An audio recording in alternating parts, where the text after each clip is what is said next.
Coal belt ప్రాంతంలో శనివారం deputy CM Mallu Bhatti Vikramarka పర్యటనలో సింగరేణి కార్మిక సమస్యలపై స్పష్టత ఇవ్వాలని తెలంగాణ బొగ్గు గని కార్మిక సంఘం అధ్యక్షులు మిర్యాల రాజిరెడ్డి డిమాండ్ చేశారు.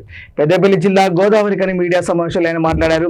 ఎన్నికల ముందు కాంగ్రెస్ పార్టీ సింగరేణిలో బొగ్గు బ్లాక్ను వేలానికి వ్యతిరేకంగా కృషి చేస్తామని, కారుణ్య నియామకాలను ప్రతి కార్మికులు వర్తింపజేస్తామని ఇచ్చిన మాటను నిలబెట్టుకోవాలన్నారు. కార్మికులకు ఇంటి స్థలంతో పాటు 20 లక్షల రూపాయల వడ్డీ లేని రుణాన్ని మంజూరు చేస్తామన్న ప్రభుత్వ హామీపై రేపటి పర్యటనలో బట్టి కార్మికులకు భరోసా ఇవ్వాలన్నారు. సింగరేణి సంస్థ లాభాల వాటాను ప్రకటించడంతో పాటు కార్మికుల ఇన్కమ్ ట్యాక్స్ పై ప్రకటన చేయాలన్నారు.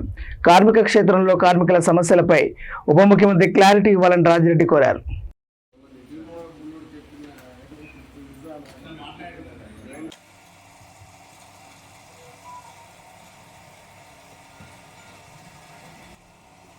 నమస్తే కరెక్ట్ జిల్లా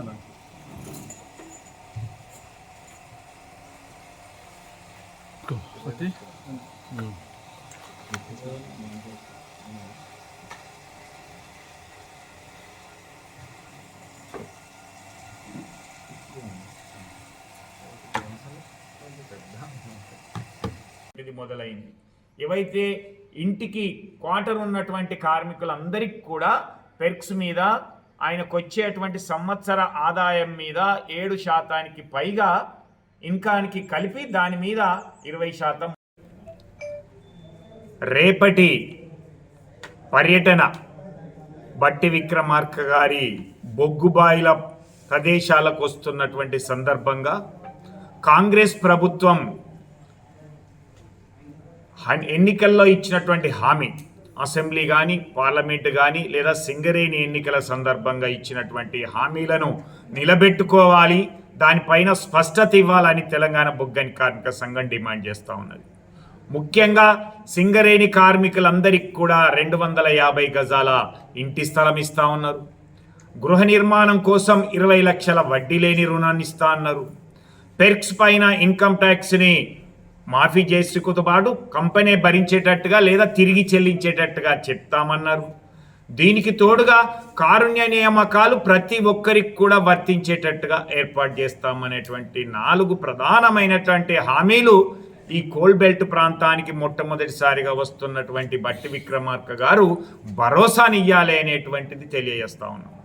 దీనికి తోడుగా ఈరోజు ఆర్థిక సంవత్సరం ముగిసి 5 నెలలు కావస్తున్నటువంటి సందర్భంగా లాభాలు ఎంత వచ్చినాయి అనేటువంటిది, పన్నుకు ముందు ఎంత లాభాలు, పన్నుల తర్వాత ఎంత లాభాలు, నికర లాభం ఎంత అనేది చెప్పినట్లయితే ప్రభుత్వం మీద ఒత్తిడి పెరిగి అప్పుడు లాభాల వాట ప్రకటించినట్లయితే ఇప్పుడు కాలేజీ ఫీజులకో లేకపోతే దసరా పండుగకి ఉపయోగపడే విధంగా ఉంటుంది. కాబట్టి లాభాల వాటను వెంటనే ప్రకటించే విధంగా రేపు ఉండాలి ఈ యొక్క పర్యటన అనేటువంటి తెలంగాణ బొగ్గు గని కార్మిక సంఘం భావిస్తూ ఉన్నది.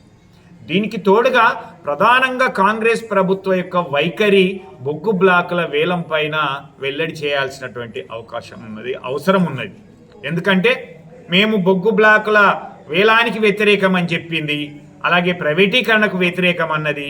కానీ ఇదే భట్టి విక్రమార్క గారు కేంద్ర బొగ్గు గనుల శాఖ మంత్రులు కిషన్ రెడ్డి గారితో హైదరాబాదులో అదే వేదికను బొగ్గు బ్లాకుల వేలం ప్రక్రియ స్టార్ట్ చేసేటువంటి ఓపెనింగ్ దానికి హాజరైనటువంటిది ఒక వినతి పత్రం. గతంలో కేసీఆర్ గారు చెప్పినటువంటి ఏ క్లాజ్ ప్రకారం అయితే బొగ్గు బ్లాకులు సింగరేణికి కేటాయించాలో అనేటువంటి చెప్పారో అదే క్లాజ్ తోటి ఇచ్చినటువంటిది మనం చూసాం. కానీ దాని మీద ఎలాంటి పురోగతి లేదు. కాబట్టి ఇక్కడ బొగ్గు బ్లాకుల వేలాన్ని వ్యతిరేకిస్తారా, మీరు సమర్థిస్తారా, సింగరేణి యాజమాన్యం పాల్గొనేటట్టు చేస్తారా అనేటువంటి చెప్పాల్సినటువంటి అవసరం ఉన్నది. అలాగే సత్తుపల్లి కోయగూడెం బ్లాకులను ఏదైతే దక్కించుకున్నారో దానిపైన కూడా ఒకవేళ వాళ్ళు వస్తే తవ్వడానికి అనుమతిస్తుందా ప్రభుత్వం అనేటువంటిది కూడా చెప్పాల్సినటువంటి అవసరం ఉన్నది. ఎందుకంటే దీని మీద అనుమానాలు వస్తున్నాయి. నిన్నగాక మొన్న సింగరేణి యాజమాన్యం జాతీయ సంఘాలతో మాట్లాడినటువంటి సందర్భంగా బొగ్గు బ్లాకుల వేలానికి సింగరేణి యాజమాన్యం పాల్గొనేటట్టుగా మీరు సహకరించాలని చెప్పినటువంటి దాంట్లో జాతీయ సంఘాలు ఒకటి తప్ప అందరూ కూడా సహకరించినట్టుగా కూడా తెలుస్తూ ఉన్నది. కాబట్టి దీన్ని బట్టి జాతీయ సంఘాల యొక్క వైఖరి అర్థమవుతున్నది. సింగరేణి యాజమాన్యం అలాగే కాంగ్రెస్ ప్రభుత్వ వైఖరి కూడా బొగ్గు బ్లాకులలో పాల్గొనాలనేటువంటి ఆలోచనతో ఉన్నటువంటి దాన్ని తెలంగాణ బొగ్గు గని కార్మిక సంఘం ఖండిస్తూ దీనిపైన స్పష్టతనివ్వాలని డిమాండ్ చేస్తూ ఉన్నది.